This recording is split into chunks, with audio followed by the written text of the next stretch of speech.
बिस्मिल्लाहिर्रहमानिर्रहीम। नाज़रीन अस्सलाम वालेकुम। मैं हूँ आतिफ़ आरिफ और आप देख रहे हैं मेरी राय चैनल। नाज़रीन, आज जो कि बड़ी ख़बरों में मुल्क में पूरी हलचल मची हुई है। एक तो एक्सटेंशन के हवाले से, दूसरा जो मोहम्मद ज़ुबैर के बड़े इंकशाफात, और इसके अलावा ख्वाजा आसिफ और इकबाल संगेड़ा के हवाले से गठजोड़, उस पर बड़ी बातें हैं।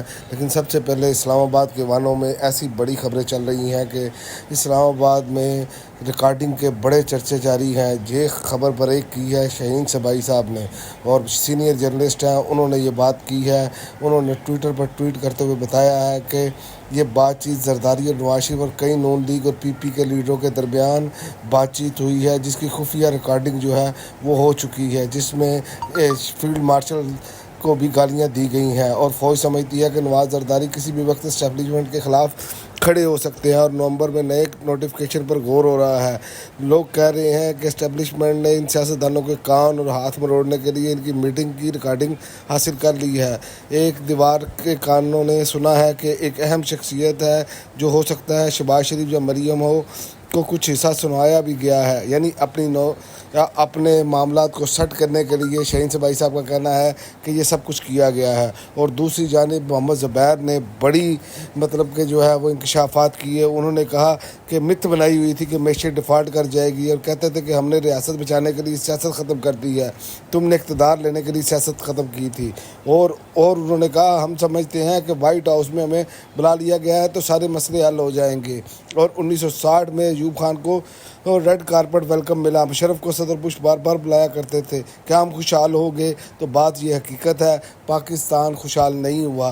पाकिस्तान के अंदर जब भी अमेरिका ने अपनी मर्ज़ी की चीज़ें की और पाकिस्तान का हाल अशर बुरा हुआ। आप देख लें, ज़िया-उल-हक के दौर के बाद क्लाशनकोफ कल्चर आया, हीरोइन आई, कौम के जो बेटे हैं वो उस तरफ लग गए, और उसके बाद जब जनरल मुशर्रफ के दौर में एक दहशत गर्दी का नासूर शुरू हुआ अमेरिका का साथ देने की वजह से। और अमेरिका की ये हिस्ट्री है, वो जहाँ से भी निकले वहाँ पर लाकानूनियत और जिस तरह का हाल करके जाते हैं, ये आपके सामने है। जैसे कि आप देख लें इराक़, शाम, ये इधर अमेरिका घुसा और उसके बाद क्या हुआ। और पाकिस्तान में आज ये हाल है कि 40% बच्चे स्टैंडर्ड ग्रोथ का शिकार हैं, 2.5 करोड़ बच्चे स्कूल नहीं जा सकते। तो ये इनकी हालत है। और लेकिन हम जो हैं, हम अभी भी अमेरिका को खुदा समझते हैं, और हमारे जो साहिब इक़्तिदार हैं वो तो पीछे हटने के लिए तैयार नहीं। और दूसरी जानिब ख्वाजा आसिफ और इकबाल संगेड़ा का जो गठजोड़ है वो भी एक बहुत बड़ा है। लेकिन एक ड्रामा शुरू हुआ है।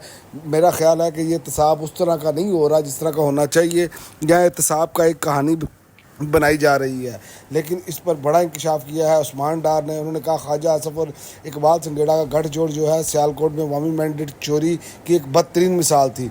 इलेक्शन के दौरान रेहाना डार ने अभी एंटी करप्शन को बाकायदा दरख्वास्त दी है कि इकबाल संगेड़ा ने मेरे कागजात नामजदगी मुस्तरद करने के लिए मेरे नाम पर जाली ज़मीन निकाल कर केस बनाया।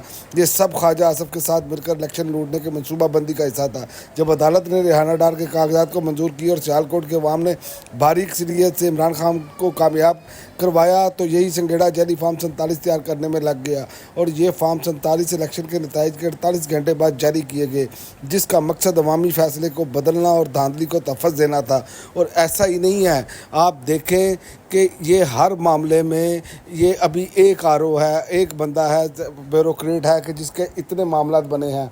आप यकीन करें, जब कट्टा खुलेगा तो यकीन करें आप हैरान और परेशान हो जाएंगे, जिस तरह की इन्होंने बेशर्मी और बेगैरती ब्यूरोक्रेसी ने साथ मिलकर की है। इस कौम का मैंडेट लूटा है, वो हमारे सामने है। और एक और चीज़ मैं आपको ऐड कर दूं कि कौम से माफ़ी मांग ली गई, और ये बहुत बड़ा इकदाम है कि जो कि कौम से माफ़ी मांगी गई है। उसकी वजह मैं आपको बता देता हूँ कि आज जो अपना असद कैसर हैं, उन्होंने कौम से माफ़ी मांगी है। उन्होंने कहा हमने जो एक्सटेंशन दी वो हमारी गलती थी, और ये बात किसी गलती अपनी तस्लीम कर लेना ये बड़ी बात है। और ये इस पर मैं आपको बताऊं कि ये जो गलती की है इसका खमियाजा भी पीटीआई ने भुगता है। जो बंदा अपनी रूटीन में आता है और उसी रूटीन में रिटायर होता है, तो मेरा ख्याल है कि ये सबसे बेहतरीन होना चाहिए, चाहे वो ब्यूरोक्रेसी में से लोग हों, चाहे वो किसी भी जगह पे लोग हों, ऐसा नहीं होना चाहिए। और इमरान खान का भी अब कहा जा रहा है कि हो सकता है कि इमरान खान का भी जब कोई मुलाकात हो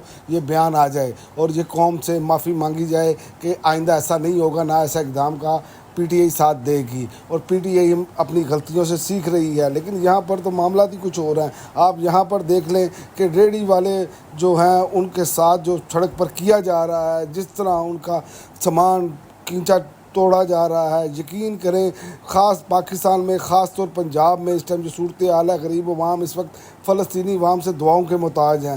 فلسطین سے بھی بڑا ظلم ہے، وہاں پر تو غیر مسلم کر رہا ہے، لیکن یہاں پر کیا ہو رہا ہے، یہاں ہمارے سامنے ہے، ریڑھیاں توڑی جا رہی ہیں، موٹر سائیکل پر جو موٹر سائیکل سوار ہیں وہ ان سے تنگ ہیں، اور جو پیگا فورس بنا دی گئی ہے اس کی ایک علیحدہ ہی گنڈا گردی ہے۔ ہر بندہ دکھا رہا ہے کہ کوئی نوٹس نہیں، کوئی کچھ نہیں، اور سب کچھ جو ہے وہ لوٹا جا رہا ہے، اور عوام کو بے دریغ طریقے سے، جسے کہہ سکتے ہیں یرغمال بنایا ہوا ہے انہوں نے۔ اور قومی مجرموں کی فہرست میں جو ہے وہ یہ لوگ شامل ہوتے چلے جا رہے ہیں۔ یہ میں آپ کو بتاؤں اس کی وجہ کہ جیسے ہی یہ معاملات چینج ہوں گے آپ دیکھیں گے کہ یہ سارا کچھ ختم ہو جائے گا، یہ سب لوگ اندر ہوتے ہوئے آپ کو نظر آئیں گے۔ اور میں آپ کو یہ بتاتا چلوں کہ یہ بہت جلد اپنے انجام کو پہنچنے والے ہیں، کیونکہ عمران خان نے ایک بات بڑی کہی تھی کہ جب تک ہم اس ڈاکو ڈفر لائنز کے سامنے مسلسل کھڑے نہیں ہوتے رہیں گے، یہی پالیسیاں، یہی ڈاکو ہم پر ملک میں نافذ کرتے رہیں گے۔